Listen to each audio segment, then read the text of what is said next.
All right, peeps. Yesterday, I got one coat of semi-gloss on the crown molding, on the door trim, the door jamb, and the door slab itself. So today, I'm going to do the second coat. And before I do a second coat of paint, I'm going to use a piece of 220 grit sandpaper and just quickly go over the surface of all of the trim that I painted yesterday. I think that this is probably one of the most important and most overlooked steps to getting a nice, clean, smooth paint job. Like most wood products, once you get them wet with a stain or a paint, it raises the grain. The wood fibers are like straws, drinking straws. The water flows through them, they swell when they get wet. And you need the sandpaper to knock that back down so that when you do the second coat, it stays nice and smooth.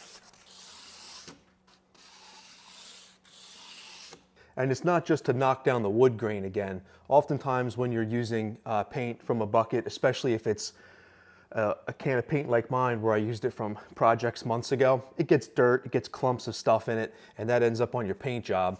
And then this gives you a chance to at least get in there and knock that stuff out with the sandpaper. Taking your time sanding between coats gives you a really nice, smooth finish coat.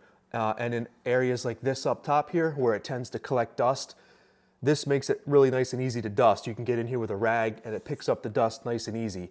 Rather than having a really rough piece of trim, you try to dust it and you end up with all kinds of lint and crap from your dusting rag stuck in the wood trim, and it looks like you just made it worse.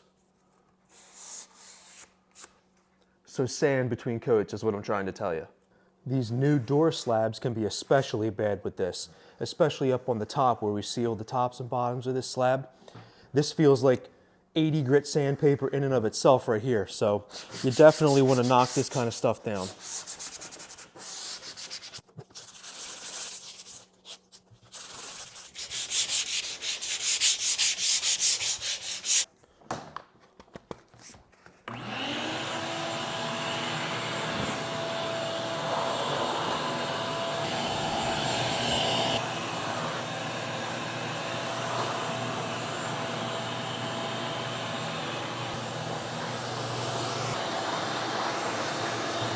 Now you're ready for a second coat.